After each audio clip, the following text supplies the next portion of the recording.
The easy life. When I was young, I believed life was simple. My father was wealthy, so I never had to worry about anything. I didn't study much, didn't work, and had everything I wanted. If I saw something I liked, I just asked my father, and he would buy it for me. My friends used to tell me to think about the future, but I always laughed. Why should I worry? Why should I work? My father has money. That's all I need, I thought. Every day I woke up late and had breakfast in bed. I spent hours watching TV. Sometimes I'd go out with friends. We ate at the best restaurants, wore designer clothes, and drove fast cars. Life was fun and easy. I thought it would stay that way forever. I never thought about money or about working. If I wanted to travel, I did. If I wanted new shoes, I bought them. When I wanted the latest phone, I got the best one available. My father paid for everything. I never wondered how hard he worked or what he did for a living. I was only focused on enjoying the present. I never thought about tomorrow. Then one day my father called me. His expression was serious. He told me to sit down. I smiled and said, "Yes, Father," expecting one of our usual conversations. But he wasn't smiling. He wasn't joking. I started to feel uneasy, though I didn't know why. He had always been kind and generous with me, never saying no. But something felt different that day. He took a deep breath and said, "You're not a child anymore. You need to start thinking about your future." I laughed and said, "Father, I already have everything I need." He shook his head. "No, my son. You have everything because I work hard, but life isn't always easy. Things can change." I didn't understand what he meant. I thought he was just being overly cautious. I smiled and said, "Don't worry, Father. Nothing will change." But he didn't smile back. He looked at me for a long time and said, "We'll see." I didn't think much of it. I went out with my friends like always, laughing and spending money, completely unaware that everything was about to change. The next morning I woke up late, as usual. I stretched, grabbed my phone, and saw a bunch of messages from my friends making plans to go out. I smiled, got dressed in my finest clothes, sprayed on expensive perfume, and headed downstairs. There was my father again, waiting in the living room. He still looked serious. "Sit down," he said. I sighed. "Father, I already have plans." He didn't respond to that.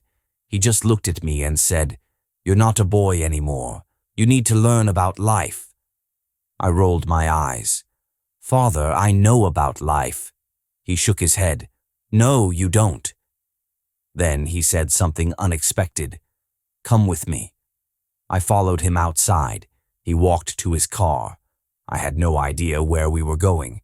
He didn't say a word the entire drive. As we drove, the city looked different. I saw people hurrying down the streets. Workers were cleaning the sidewalks. Street vendors were selling food.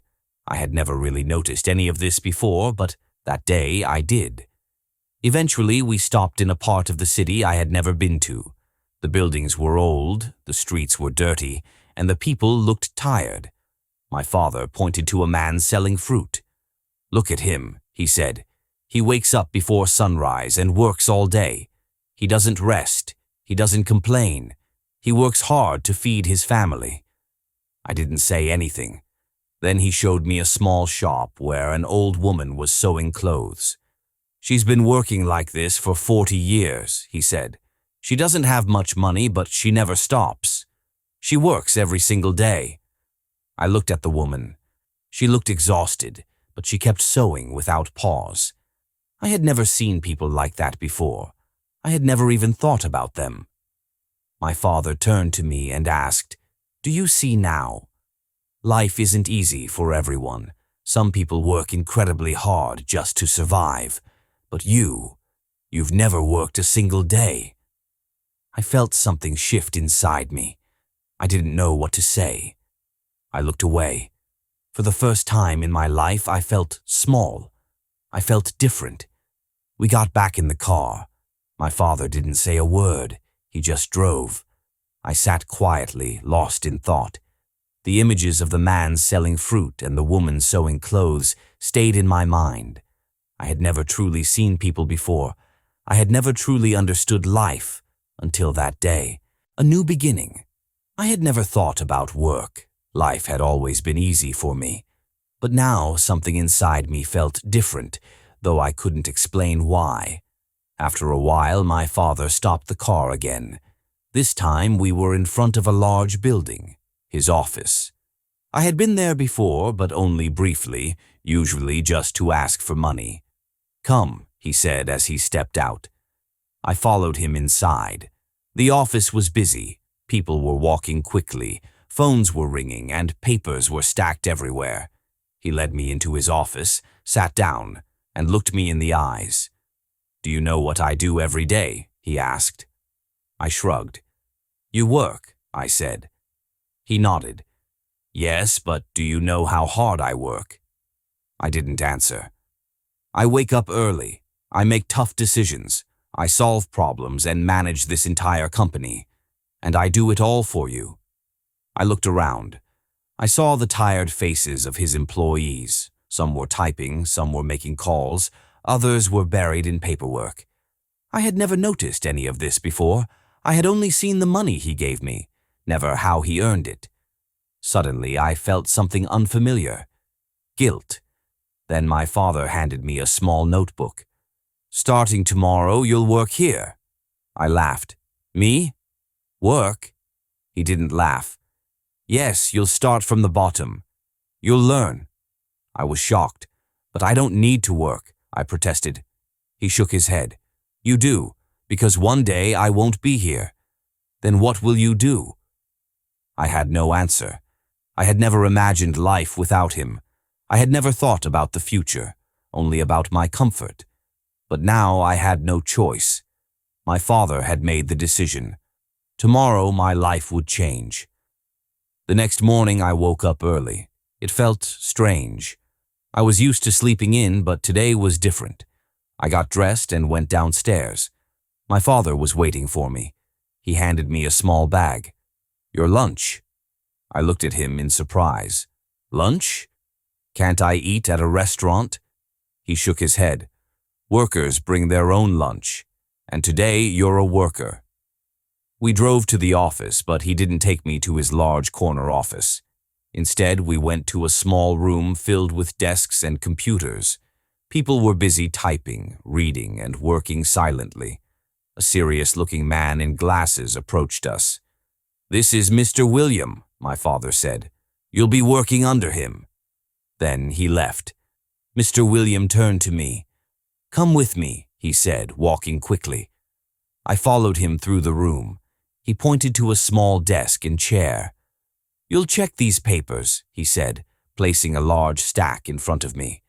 "Look at the numbers. Find mistakes. Mark them." I stared at the pile. "All of them?" He nodded. "Yes, and be quick." I sat down and got to work. At first it seemed easy, but after an hour my head hurt. The numbers started to blur. My eyes felt heavy. I wanted to stop, but I couldn't. No one else around me was resting or chatting. Everyone was focused. This wasn't like my old life. This was real work. By lunchtime, I was exhausted. I opened the bag my father gave me. It was a simple meal. No fancy dishes, no sparkling drinks, just basic food. I ate quietly and watched the others. They ate quickly and returned to work. No long breaks, no laughter, just more work. I missed my old life, I missed the freedom. But I also felt something new, respect. These people worked hard every single day, and now I was one of them. The afternoon was even tougher. My back ached, my hands were sore from writing. I wanted to quit. I wanted to go home. Mr. William came to check my work. He pointed out mistakes. "Do it again," he said. I sighed. I wanted to argue, but I didn't. I nodded and started over. By the end of the day, I was drained. But inside, something had changed. For the first time, I understood what it meant to earn something. I understood how hard people worked to make a living. As I walked out of the building, I saw my father waiting by the car. He didn't ask how my day was. He simply smiled. And for the first time, I smiled back, not because life was easy, but because I had earned that smile. The next day, I woke up early again. My body was sore. My hands were stiff. I had never felt like this before. I wanted to stay in bed, but I couldn't. I had a job to do. I got dressed and went downstairs. My father was already at the table. He looked at me and nodded. "Good," he said. Just one word, but it felt different. It felt like he was proud. When I got to the office, Mr. William was waiting. He didn't smile. "You're late," he said. And just like that, my second day of work began. "You were slow yesterday," Mr. William said. "Today, work faster." I wanted to respond, maybe defend myself, but I didn't. I simply sat down and got to work. The same stack of papers was in front of me again. The numbers waited. My head still ached, and my back was sore. But I kept going. I didn't stop. By noon, I had completed my task. Mr. William came over to check my work. He looked through it carefully, then said, "Better." Just one word, but it meant more than I expected. It felt better than buying something new, better than spending the day wasting time with friends. It felt like I had done something real. I had never felt that before. I had never cared about work, but now I did. During lunch, I sat with the other workers. They talked about their families, their worries, their lives. They laughed a little, ate quickly, and went straight back to work. I listened quietly. I had never really paid attention to people like them before, never thought about what they carried on their shoulders. But now I was sitting beside them. Now I was one of them. The afternoon brought more work. Mr. William handed me another thick file. "Let's see if you can handle this," he said. I wanted to complain, but I didn't. I just nodded. I focused. I worked. The hours passed slowly. My back was hurting. My hands were tired. But I kept pushing forward. I wanted to prove I could do it, not just to him, but to myself. At the end of the day, Mr. William looked at me. He didn't smile, but he said, "Not bad." Just two simple words, but they meant everything to me. I nodded, picked up my things, and left the office. My father was waiting outside. "Tired?" he asked. I nodded. He smiled. "Good." And in that moment, I understood. I finally understood why he had brought me here, why he made me do this. For the first time, I didn't want to run from work. I wanted to learn more. I wanted to grow. Days turned into weeks. Weeks became months. I showed up every morning. At first, it was exhausting. My body ached. My mind was overwhelmed. But slowly, I improved. I made fewer mistakes. I worked faster. I understood more.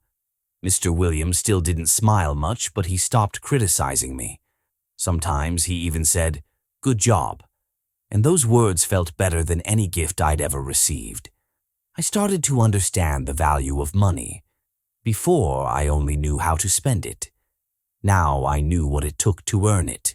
I saw my father in a new light, too. I watched him work, making tough decisions, solving problems, guiding the company. I used to see him as just a man with money, but now I saw a man who built everything with hard work and determination. One evening, after another long day, One day my father called me into his office. He looked at me for a long moment before speaking. "You've changed," he finally said. I didn't know what to say. He continued, "At first you were lazy. You didn't care about work.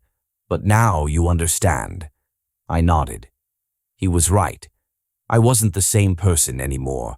I felt different, stronger, more aware of the world and myself. Then my father did something unexpected. He reached into his drawer and handed me a small key. "This is your office," he said. I stared at him in shock. "My office?" He nodded. "You're ready for more responsibility. You've worked hard. Now it's time to take the next step. I held the key in my hand. It was small, but it felt heavy, because it wasn't just a key. It was a sign of his trust. The next day, I moved into my new office. It wasn't big, but it was mine. My own desk, my own chair, my own work. I was no longer just part of the team. I was beginning to learn what it meant to lead. It wasn't easy. I made mistakes. I had tough days. But I didn't quit. I kept showing up. I kept learning. I wanted to be like my father, someone who built something meaningful. Looking back now, I can laugh at who I used to be. I thought life was simple. I thought money came easily. I was wrong. Life means working hard. Life is about effort. Life is about creating something with your own hands, your own mind, and your own heart. My father taught me that, and now I'm ready for whatever comes next, not because I have money, but because I've learned how to earn it.